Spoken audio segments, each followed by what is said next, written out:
mau mulai materi kata Umi. Dari materi yang kita pelajari kan makhraj udah, sifat juga udah. Sekarang kita mulai dari hukum nun sukun atau tanwin. Hukum itu ada yang nun sukun, ada yang mim sukun. Nah, sekarang kita mau pelajari yang nun sukun. Nun sukun sama tanwin itu udah satu paket. Ya kalau hukum itu tentang nun sukun berarti ada tanwinnya juga, nggak bisa dipisah ya. Hukum yang terkandung dalam nun sukun atau tanwin yang pertama itu izhar. Apa? Izhar. Izhar itu artinya jelas. Apabila nun sukun atau tanwin bertemu salah satu huruf tenggorokan, hurufnya apa aja? Hamzah, ha, ain, ha, ghain, kha, maka dibaca jelas. Oke. Ini izharnya namanya izhar apa? Izhar halqi karena huruf-huruf ini berasal dari tenggorokan. Jadi namanya halqi. Oke, coba diulangi. Izhar halqi ketika nun mati atau tanwin bertemu apa saja hurufnya?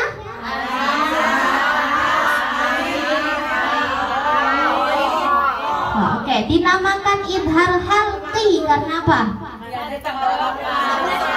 Karena bertemu dengan huruf-huruf tenggorokan. Contohnya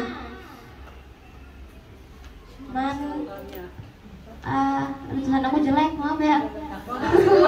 Contohnya man amana. Ini nun sukun atau tanwin? Nun sukun. Bertemu apa ini? Hamzah. Berarti ininya dibaca jelas. Jelas itu artinya nunnya nggak perlu ditambah gunnah zaidah. Ya, gunnah tuh ada dua. Ada lazimah, ada zaidah. Tulis ya, gunnah itu ada dua. Ada zaidah, ada lazimah. Nah, kelihatan nggak tuh? Kelihatan, ada zaidah, ada lazimah. Lazimah nih gunnah yang memang melekat. Gunnah sebagai sifat. Kita kalau ngucapin huruf nun atau harokat tanwin, mau dia kondisinya sukun, fathah ataupun dhammah, ada gunnahnya nggak? Ada gunnahnya nggak? Ada, karena dia berasal dari khayshum. Berasal dari apa?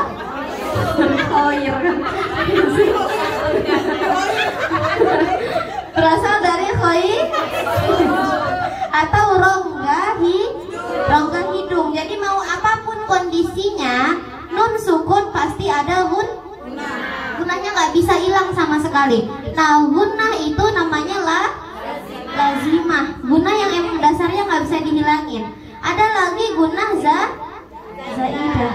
Zaidah itu artinya tambahan. Gunnah tambahan. Tambahan itu maksudnya yang jadi 2 harokat, 3 harokat, itu namanya gunnah zaidah. Contohnya kita baca idgham bi gunnah. Apa misalnya? Apa misalnya ya? Wa min waro. Nah, kita kan bacanya nggak wa min waro, tapi kita lamain. Jadi 2 harokat, jadi 3 harokat, ya kan? Wa min waro itu namanya gunnah zaidah. Nah, si izhar halqi ini dibilang jelas karena dia nggak pakai gunnah zaidah. Gunnahnya cuma lazimah, gunnah yang jadi dasar, nggak ditambah jadi 2 harokat, 3 harokat. Ya, bacanya cukup man amana, bukan man amana. Ya, nggak perlu dilamain gunnahnya, cukup 1 detik. Man amana. Jelas? Jelas? Oke. Udah beda, Bos? Boleh. Kakak belum tulis. Ada akunya nggak? Apa? Zaidah gunnah tambahan. Oli kiri, Oli. Lazimah dasar. boleh dibilang dasar. Lazimah sebenarnya gunah yang lazim, wajib. Lazim itu wajib, gak bisa hilang, harus ada. Udah ada di foto? Udah. Kenapa? Dasar kenapa? Nah, lazimah tuh wajib, gunahnya nggak bisa hilang, nggak bisa diganti, harus ada. Nah, ngerti? Oke, udah. Ibu Esi masih mau foto? Udah. Mas Esi? Udah? Oke, hapus ya.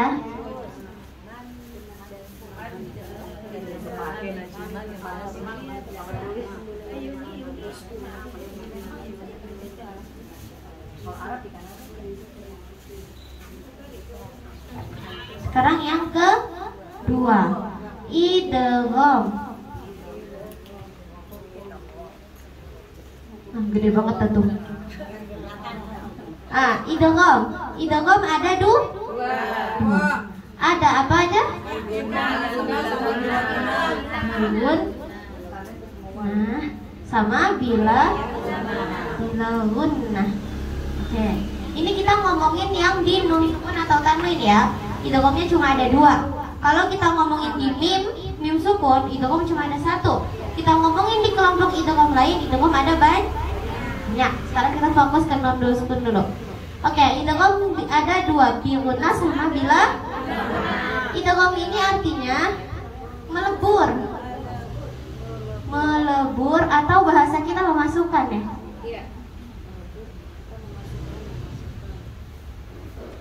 Memasukkan, oke? Melebur atau memasukkan. Bi gunnah artinya dengan dengung.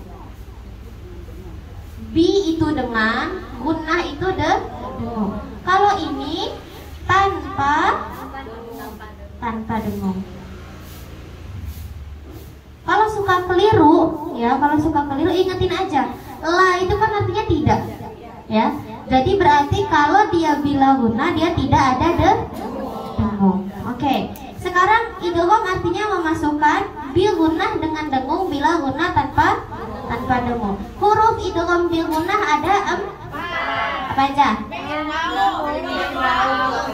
Ya, nun, mim, wow, oke.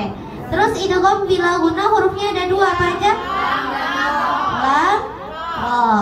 Nah, kalau misalnya kita menemukan huruf nun sukun, bacaan nun sukun atau tanwin bertemu 4 huruf ini, berarti bacanya dengan dengung atau tanpa dengung?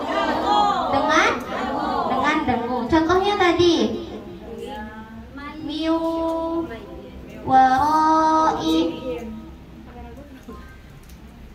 Terus ini misalnya walam yakul lahu. Ada di surah apa tuh walam yakul lahu? Al-ikhlas. Oke, ulangi. Nun sukun atau tanwin bertemu ya, nun, mim, wow, berarti masuknya idgham bi gunnah. Cara bacanya dimasukkan dengan dengung. Sebenarnya hakikat idgham itu masuk habis, masuk sempurna. Jadi hakikat idgham yang sesungguhnya sebenarnya dia nih, bila gunnah, karena dia masuk tanpa sisa. Ya, begitu dia masuk ke huruf lam, nunnya udah benar-benar nggak ada, ya kan? Udah benar-benar habis. Nah, kalau bil gunnah harus tetap sisa. Makanya ada dengung sebagai sisa dari huruf nun. Paham? Paham ya? Jadi bacanya nggak boleh miwaro. Harus ada dengungnya, miwaro. Nah, harus masuk ke hidung. Biasanya kita mikirnya yang penting kita baca wawunya, nunnya enggak, kelar. Padahal banyak yang salah, nggak ada dengung. Harus ada dengung karena dia gunnah. Miwa masuk ke hidung. Ustazah, Ya. gimana caranya masukin ke hidung? Anginnya yang di mulut dikumpulin, terus ditahan, nanti dia bakal naik ke atas udaranya. Jadi udara kita di mulut, nyium, nah, nyium, ya itu masuk. Gitu. Nah, gunnah itu bisa ada karena ada udara yang naik ke rongga hidung. Nah, udaranya tuh dikumpulin di mulut, nanti dia akan naik ke sana. Ya, oke. Terus kalau idgham bila gunnah hurufnya cuma dua, lam dan ro. Cara bacanya gampang, nunnya hilangin aja udah. Walam yakul lahu. Oke. Coba sekarang dibaca dulu sama-sama dari atas. Idgham bil gunnah adalah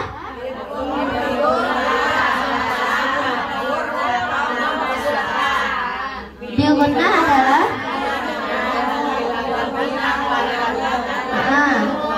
huruf bil gunnah ada apa aja? Bila gunnah? Oke. Ada yang masih bingung nggak sama idgham? Ngaku. Jangan bingung di akhir. Ada yang masih bingung? Udah paham semua?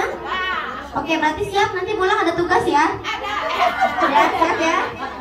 Oke, lanjut. Udah boleh dihapus. Foto dulu.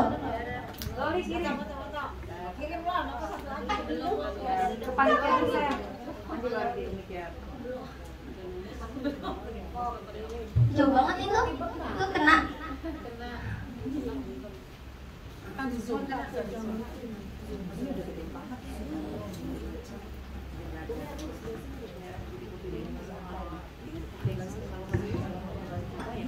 Udah.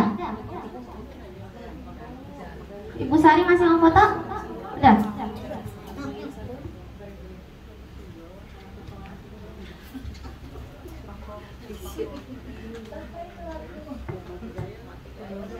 Setelah itu kok ada apa?